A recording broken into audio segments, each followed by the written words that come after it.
Dear students, कैसे हो? Myself doctor CA Hemant Kaduniya, assistant professor, department of accountancy and business statistics, faculty of commerce, Shri Sanwaliya ji government college, Mandphiya, Chittorgarh. तो प्यारे बच्चों, मैं आप लोगों को मेरे वीडियोस में अकाउंट्स, स्टेटिस्टिक्स, इनकम टैक्स और भी कॉमर्स के अकाउंटिंग सब्जेक्ट से रिलेटेड जो सब्जेक्ट्स हमारे पास हैं उनके वीडियोस मेरे चैनल पर आप लोगों को मिल जाएंगे। तो चैनल को सब्सक्राइब करें। बीकॉम के स्टूडेंट, एमकॉम के स्टूडेंट, बीवोक, एमकॉम के स्टूडेंट और भी कंपटीशन एग्जाम से रिलेटेड कोई भी कॉमर्स स्टूडेंट इस चैनल को सब्सक्राइब कर सकता है। और सब्सक्राइब करने के बाद वेबसाइट एड्रेस भी मेरे डिस्क्रिप्शन में अवेलेबल है। वहां से आप लोग अपने से रिलेटेड कंटेंट्स को डायरेक्टली ओपन कर सकते हैं। एक लिस्ट वहां बना रखी है मैंने, इस लिंक पर वेबसाइट लिंक की है, डिस्क्रिप्शन में अवेलेबल है। तो मेरे वीडियोस में आप लोगों को सब्जेक्ट मिल जाएंगे: financial accounting, business statistics, income tax, corporate accounting, cost accounting, goods and service tax, auditing, management accounting, tax planning, higher accounting, IFRS, Ind AS, government accounting, advance cost and management accounting and etcetera.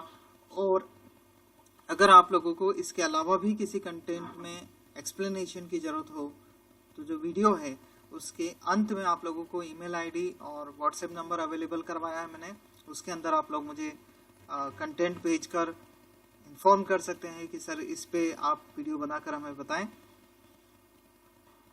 तो चलिए मैं आज के video content पर आप लोगों को लिए चलता हूं। स्टूडेंट्स, आप लोग मेरे पुराने बनाए हुए वीडियोस और फ्यूचर वीडियोस की लिस्ट पाने के लिए स्क्रीन पे आप लोगों को जो गूगल साइट एड्रेस आ रहा है, इस एड्रेस पर आप लोग वेब ब्राउजर में टाइप करके और वीडियोस पर जा सकते हैं। कैसे जा सकते हैं मैं थोड़ा सा आपको एक्सप्लेन कर रहा हूं। आप लोग इस एड्रेस को जैसे ही अपने वेब ब्राउजर में टाइप करेंगे तो आपका वेब ब्राउजर कुछ इस तरीके से साइट आपके सामने ओपन कर देगा। इसके अंदर आप लोग मेरे YouTube चैनल को पहले जो नए स्टूडेंट्स हो उनको वो सब्सक्राइब करें ताकि आप लोगों को सारे वीडियोस रिसीव करने में आसानी रहे। इसके बाद देखिए ऊपर की तरफ मैंने सब्जेक्ट वाइज लिस्ट दे रखी है। एक बार यहाँ नीचे की तरफ भी लिंक है।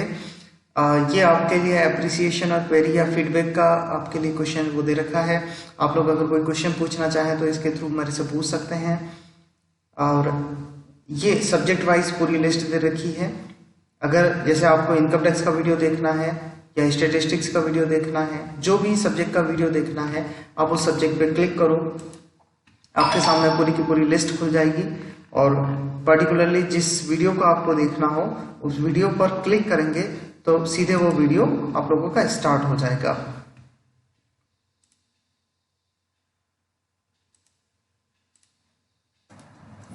डियर स्टूडेंट्स, आज हम लोग कवर करेंगे सब्जेक्ट इनकम टैक्स में नया चैप्टर, व्यवसाय तथा पेशे से आय, income from business and profession. इससे पहले हमने इनकम फ्रॉम सैलरी चैप्टर और income from house property chapter को कवर किया है। तो आज के इस वीडियो में इंट्रोडक्शन हम लोग देखेंगे बिजनेस एंड प्रोफेशन का। तो चलिए सबसे पहले शुरू करते हैं बिजनेस की मीनिंग से। बिजनेस, प्रोफेशन दोनों इस चैप्टर में कवर होंगे। व्यवसाय से अगर हम लोग मीनिंग निकालें तो सामान्य बोलचाल की भाषा में व्यवसाय से आशय सभी प्रकार के जीविकोपार्जन के साधनों से है। परंतु आयकर की दृष्टि से अगर हम कहें तो धारा 213 के अनुसार व्यवसाय में व्यापार, वाणिज्य, निर्माण कार्य यानी कि मैन्युफैक्चरिंग अथवा व्यापार, वाणिज्य, निर्माण कार्य की प्रकृति का कोई भी साहसिक कार्य सम्मिलित है। इसे स्पष्ट है कि व्यवसाय में शामिल होंगे वाणिज्य यानी कि कॉमर्स। वाणिज्य के दो भाग हैं, व्यापार और व्यापार की सहायक क्रियाएं। व्यापार और व्यापार की सहायक क्रियाएं अथवा वाणिज्य शब्द का अर्थ समझने के लिए व्यापार का अर्थ समझना आवश्यक है। वाणिज्य में व्यापार और व्यापार की सहायक क्रियाएं जैसे बैंक, संचार सेवाएं, यातायात, बीमा आदि सम्मिलित हैं। व्यापार की बात करते हैं तो व्यापार से आशय लाभ प्राप्ति के उद्देश्य से वस्तुओं के क्रय विक्रय करने से है। यदि भी यह आवश्यक नहीं है कि व्यापार से लाभ ही हो, अर्थात अगर लॉस भी होता है तो भी वो व्यापार की परिभाषा में तो आ ही जाएगा। व्यापार वाणिज्य का एक भाग है। इसके बाद नंबर आता है निर्माण कार्य, मैन्युफैक्चरिंग का। निर्माण कार्य से आशय श्रम और शक्ति के प्रयोग से कच्चे माल को निर्मित माल में बदलने से है। अब साहसिक कार्य में क्या शामिल किया गया है? साहसिक कार्य में सभी व्यावसायिक क्रियाएं सम्मिलित होती हैं, परंतु आयकर में वर्णित व्यवसाय की परिभाषा में इसे सम्मिलित करने के उद्देश्य यह है कि यदि किसी करदाता को कोई एकल व्यवहार, सिंगल ट्रांजैक्शन से आय हो तो ऐसी आय पर भी जो कर है वो इसी शीर्षक में लगेगा। इसके बाद जो नंबर आता है हमारा, क्योंकि हमारे चैप्टर का नाम है बिजनेस एंड प्रोफेशन, प्रोफेशन की परिभाषा पर चलते हैं। परिभाषा है प्रोफेशन की, पेशे से तात्पर्य ऐसे कार्य से है जिसमें उच्च शिक्षा, बौद्धिक क्षमता और अनुभव की आवश्यकता हो। इन प्रोफेशन में हम लोग शामिल करते हैं doctors, engineer, architect, chartered accountant, company secretaries etcetera. पेशे में वृत्ति, वोकेशन तरीके का कार्य भी सम्मिलित है। वोकेशन से तात्पर्य ऐसे कार्यों से हैं जिनमें शिक्षा, बौद्धिक क्षमता की तुलना में अनुभव और कार्य कुशलता की ज्यादा आवश्यकता होती है, जैसे खाती, लोहार, धोबी, सुनार आदि के कार्य। वृत्ति में अधिक प्रतिष्ठा वाले कार्य, संलग्न व्यक्तियों की आय भी सम्मिलित है, जैसे गायक, संगीत तज्ञ, लेखक, कथावाचक, पुजारी, खिलाड़ी, नर्तक आदि आय। तो अब चलते हैं इस चैप्टर के एक इम्पोर्टेंट पार्ट पर, और वो है सट्टे और जुए से आय। सट्टा जो कि बिजनेस एंड प्रोफेशन चैप्टर में टैक्सेबल होना है, जुआ जो कि income from other sources chapter में टैक्सेबल होना है। आपको इन दोनों के बीच में डिफरेंस अच्छे से समझना होगा। तो पहले हम परिभाषा की बात करते हैं। आयकर अधिनियम 1961 की धारा 43(5) में सट्टे की परिभाषा दी है। सट्टे का व्यवहार एक ऐसा व्यवहार है जिसमें अंशों व स्टॉक, शेयर और शेयर का ही स्टॉक सहित किसी वस्तु को खरीदने या बेचने का अनुबंध किया जाता है, जिसका निपटारा निश्चित अवधि के बाद या अंततः इस प्रकार किया जाता है कि वस्तुओं या सेवाओं का वास्तविक रूप से हस्तांतरण नहीं होता। अगर वास्तविक रूप से हस्तांतरण हो जाता है तो वो व्यापार की परिभाषा में आ जाएगा। लेकिन शेयर्स मार्केट में यदि किसी व्यक्ति ने इन्वेस्ट किया, इन्वेस्ट करके उसने वास्तविक रूप में उसका हस्तांतरण नहीं किया है, उसका अंतर की अमाउंट से उसने एडजस्टमेंट कर लिया है, तो ऐसी आय को सट्टे की व्यापार की आय कहा जाता है। सिंपल सा उदाहरण यह है कि किसी व्यक्ति ने 100 शेयर किसी कंपनी के खरीदे, 20 रुपए पे खरीदे, उसी दिन उसने 22 रुपए पर बेच दिए, तो जो 2 रुपए का डिफरेंस है वो सट्टे का व्यापार की परिभाषा में आ जाएगा। एक और उदाहरण लेते हैं। उदाहरण के लिए ए ने बी से 1000 क्विंटल गेहूं 3 माह बाद सुपुर्दगी के लिए 1800 रुपए प्रति क्विंटल के हिसाब से खरीदा।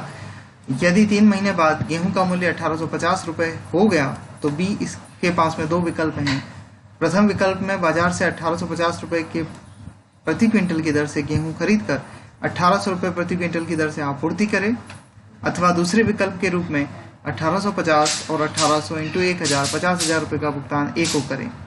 यदि बी प्रथम विकल्प का उपयोग करता है तो बाद में ए गेहूं को बाजार में बेच देता है, तो यह व्यापार की आय होगी।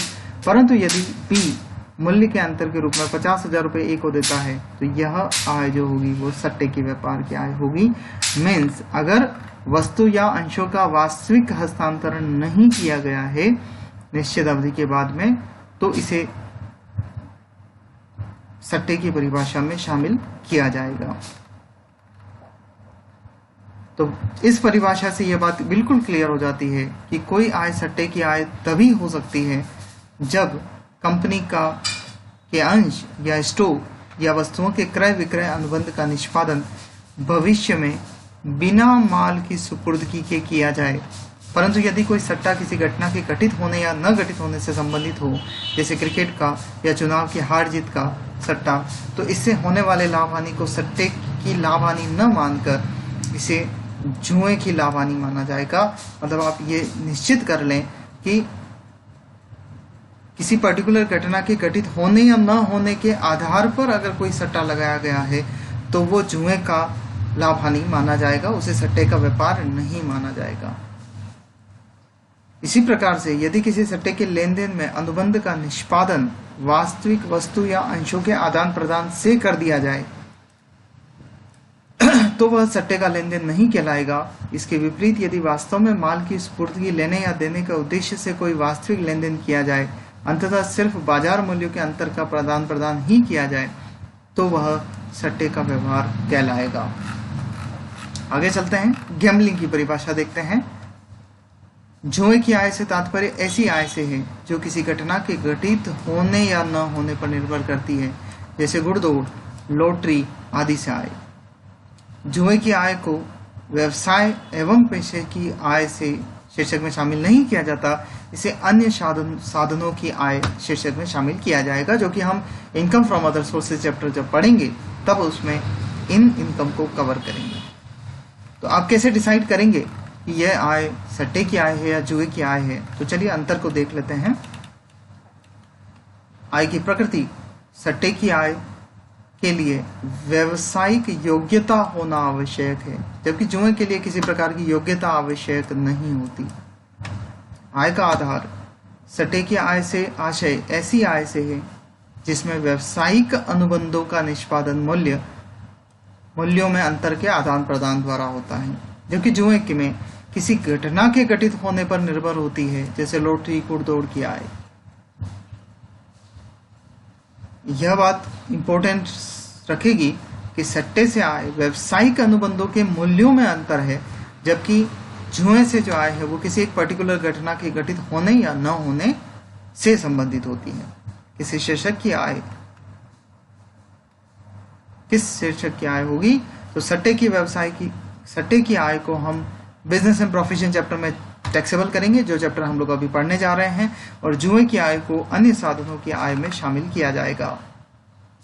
हानि का समायोजन, सट्टे से हुई हानि का समायोजन केवल सट्टे की आय से होता है। सट्टे से हुई हानि का समायोजन केवल सट्टे की आय से होगा। ये इनकम टैक्स का एक जरूरी नियम है।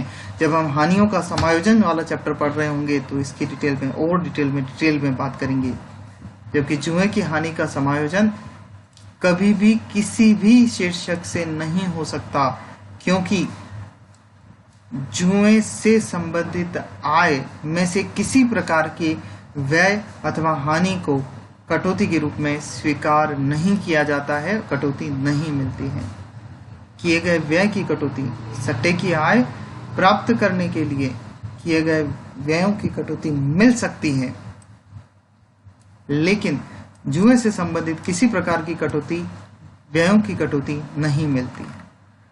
तो बच्चों, ये हुआ सट्टे का व्यापार और जुए के व्यापार का अंतर। अब इस चैप्टर में हम लोग एक और इम्पोर्टेंट टॉपिक है जो अकाउंटिंग से संबंधित है, जिसे आप लोग पढ़कर आए भी हैं। आप लोग जानते हैं 2 तरीके की अकाउंटिंग हमारे पास होती हैं। इन दोनों को हम लोग देख लेते हैं। दोनों में से पहली होती है मर्केंटाइल सिस्टम या कॉमर्शियल सिस्टम, जिसे हिंदी में हम लोग व्यापारिक और वाणिज्यिक पद्धति कहते हैं, और दूसरा रोकड़ पद्धति। कब फॉलो होगा कब नहीं होगा, तो चलिए डिटेल में पढ़ लेते हैं। तो पहली हमारी लेखांकन पद्धति है व्यापारिक और वाणिज्यिक पद्धति। इस पद्धति का प्रयोग करने पर व्यापारिक लेखें इस आधार पर बनाए जाते हैं कि गत वर्ष की समस्त आय गत वर्ष में ही कर योग्य होगी, चाहे ऐसी आय प्राप्त हुई हो अथवा नहीं। इसी प्रकार गत वर्ष से संबंधित सभी व्ययों को गत वर्ष में ही अपलिखित किया जाएगा, चाहे उनका भुगतान गत वर्ष में हुआ हो अथवा नहीं। व्यापारिक पद्धति में अंतिम खाते बनाते समय मुख्य रूप से अदत्त व्ययों के लिए, पूर्वदत्त व्ययों के लिए आउटस्टैंडिंग, प्रीपेड, एक्रूड, अनर्ड जो आप लोग पढ़ के आए हो उसे इस पद्धति में लिखना आवश्यक हो जाता है। यदि करदाता व्यापारिक पद्धति को अपनाता है तो उसे 2 राष्ट्रीय लेखांकन प्रमापों नेशनल अकाउंटिंग स्टैंडर्ड की अनुपालना करनी होगी, जो हैं लेखांकन नीतियों के प्रकटीकरण हेतु राष्ट्रीय लेखांकन प्रमाप प्रथम NAS 1 और पुरानी अवधि के समायोजन एवं असामान्य मदों के प्रकटीकरण हेतु राष्ट्रीय लेखांकन प्रमाप द्वितीय NAS 2। रोकड़ पद्धति जो कि केश आधार पर चला करती है, इस पद्धति में आय की गणना करते समय केवल ऐसी आय को शामिल किया जाता है जो वास्तव में गत वर्ष में प्राप्त हुई हो। मीन्स मर्केंटाइल सिस्टम में आप आउटस्टैंडिंग और एक्रूड को, प्रीपेड को एडजस्ट करते हो, जबकि केश सिस्टम में प्रीपेड, आउटस्टैंडिंग, एक्रूड को एडजस्ट नहीं करते। आउटस्टैंडिंग और जो एक्रूड इनकम है या आउटस्टैंडिंग एक्सपेंसेस है, आप उनका एडजस्टमेंट इस केश सिस्टम में नहीं करते हो।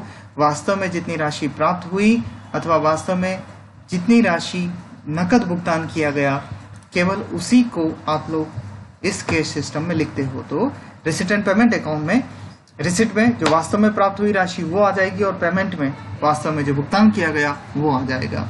यह पद्धति विशेष रूप से doctors, chartered accountant, company secretaries, advocates उनके लिए एप्लीकेबल होती हैं, क्योंकि इस तरह के व्यक्ति केवल सेवा प्रदान करते हैं और उन्हें यह पूर्ण विश्वास नहीं होता कि उनकी सेवाओं का पारिश्रमिक कितना मिलेगा, कब मिलेगा, इस वजह से। अच्छा, अगर कोई व्यक्ति कहे कि मैं दोनों अप्लाई करना चाहता हूं, तो धारा 145 के अनुसार कोई भी करदाता दोनों पद्धतियों में से मिश्रित रूप से दोनों को नहीं अपना सकता। उसे या तो मर्केंटाइल सिस्टम फॉलो करना होगा या केश सिस्टम फॉलो करना होगा। दोनों सिस्टम को वो एक साथ फॉलो नहीं कर सकता। तो डियर स्टूडेंट्स, आज हम लोगों ने कवर कर लिया है व्यवसाय तथा पेशे की आय चैप्टर में। हमने देखा व्यवसाय की आय की परिभाषा, व्यवसाय की परिभाषा, उसके बाद हमने देखा प्रोफेशन की परिभाषा, इसके बाद हमने सट्टे की परिभाषा, फिर जुए की परिभाषा और डिटेल में हमने बात की सट्टे से आय और जुए से आय में अंतर। इसकी PDF कॉपी मैं आप लोगों को आपके व्हाट्सएप ग्रुप में सेंड कर दूंगा। और इसके बाद में हमने बिजनेस एंड प्रोफेशन में डिस्कस किया लेखांकन पद्धति के बारे में, कि लेखांकन पद्धति जो 2 तरीके की होती है, व्यापारिक एवं वाणिज्यिक पद्धति और केश सिस्टम, कौन सा व्यक्ति इसे फॉलो करेगा, कौन सा नहीं करेगा, इसके बारे में हमने डिस्कस किया। आज के लिए डियर स्टूडेंट्स, इन केस आज के वीडियो में आपको कोई भी प्रैक्टिकल प्रॉब्लम आती है या कुछ भी आपको समझ में नहीं आया हो, तो आप मुझे ऑफिस टाइमिंग में ये जो स्क्रीन पे आपको नंबर दिखाई दे रहे हैं, इस पर व्हाट्सएप मुझे कर सकते हैं और ईमेल से भी आप मेरे से क्वेरीज पूछ सकते हैं। ईमेल आईडी है मेरा hemantkaduniya@gmail.com। ठीक है, थैंक यू।